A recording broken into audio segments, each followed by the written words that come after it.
this is Amy at Amy's Free Motion Quilting Adventures. You can find my blog at freemotionquiltingadventures.blogspot.com.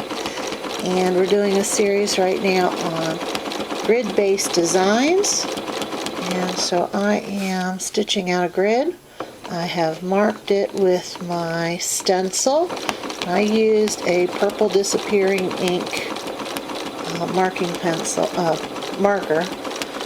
Just because I didn't feel like having to wash all the stuff out. It's light enough. I didn't want to use chalk. It's a light green. I don't know that you can really tell that in the video. And I'm just going through and doing the lines.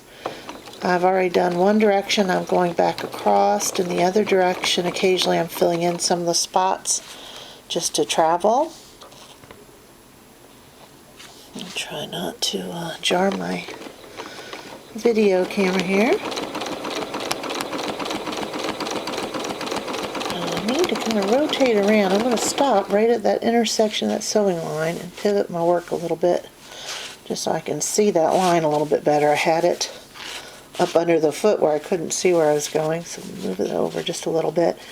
When you find you need to reposition your hands while doing this kind of work at a intersection is a really good place to do it. These straight line designs you really want to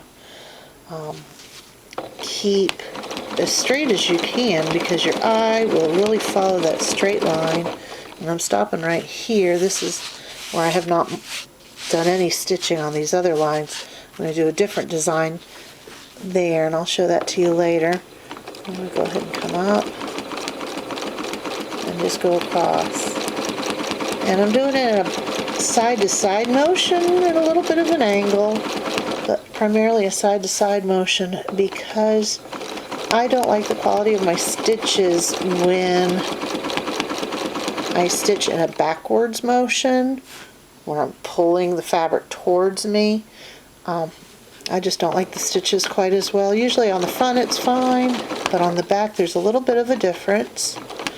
So I try not to get myself where I'm running the fabric this way and back. I'd rather run it side to side. And last month we did a series on using rulers for line work, and certainly you can use rulers to mark out your grid and stitch along the side of a ruler rather than following a line. But because some of my readers cannot get the ruler toe for their machine, we can all do this kind of work where we're using marked lines and just free motioning over. If you're new to free motion, it is possible to do this kind of thing with a walking foot for the grids and then using a different design, doing the free motion part of it, obviously in free motion. Well, that was a little redundant, wasn't it? Anyway, I'm not a professional, what can I say? Anyway, so coming down here, and I'm going to start filling this in a little bit, just so that you guys have something a little more interesting to watch than me going backwards and forwards. Get to this end of this line. And I'm just going to fill it in with a checkerboard pattern, but I need to, since I did a couple of squares already, I just got to check and see which square I need to start filling in. Let's see, fill in, fill in, fill in. This one I'm filling in, let me double check. Yeah, that measure twice, cut once. Fill in, fill in. Okay, and I'm running all my stitches, let's see, in this direction. So now I'm just doing a very tiny little back and forth. And I'm going to come sneak down over here. I'm going to do this one. I'm doing every other square like a checkerboard. I want to keep my lines very close together so that this really makes it a contrast and texture. Contrast and texture, there we go. This piece is done with batik and a wool batting, so there's a nice puffiness where things are not stitched. And you'll lose that puffy texture if you don't keep other things stitched down nice and tight next to it.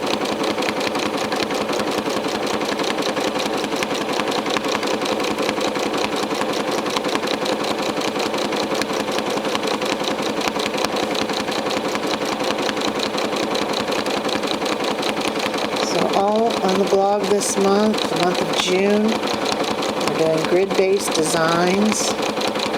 And I'll pretty much start with the use of a stencil. You can measure the lines out with a ruler and a marker, of course, but the stencil sure makes it a lot quicker. And we're doing a giveaway. So the giveaway is still open. You want to come on and sign up for it. And we've got that going well. I've already gotten to where I've already done some of this. I'm just going to come over here.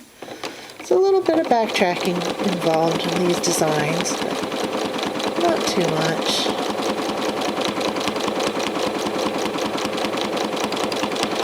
I don't really want to go all the way up into my stitching where the grid was, but I also want to make sure I'm not leaving gaps. So I'm just barely bouncing right off the edge of the grid. Stitching, and I'm just going corner to corner.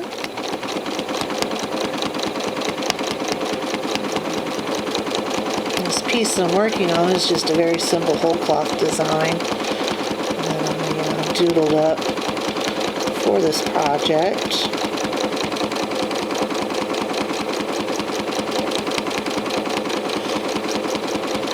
Since it's a whole cloth, the interest is really done with the contrasting stitches.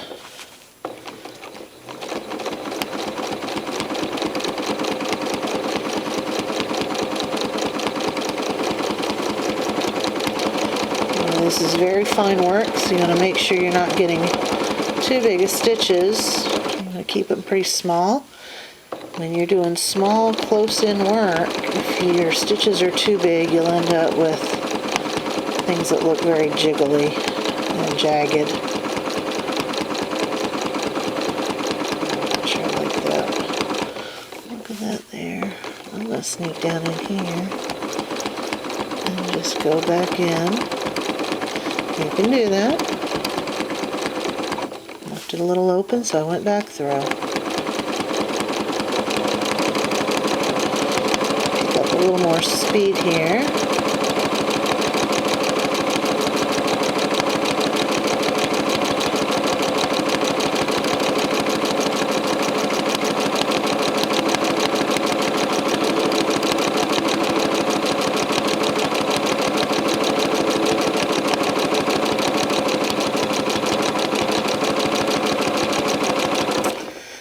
Stop right there and just show you what we've got going on so far. Look at that nice little checkerboard design.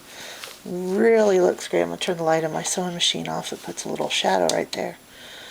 And just so you can see that. And I'm going to come back in here and do a different design.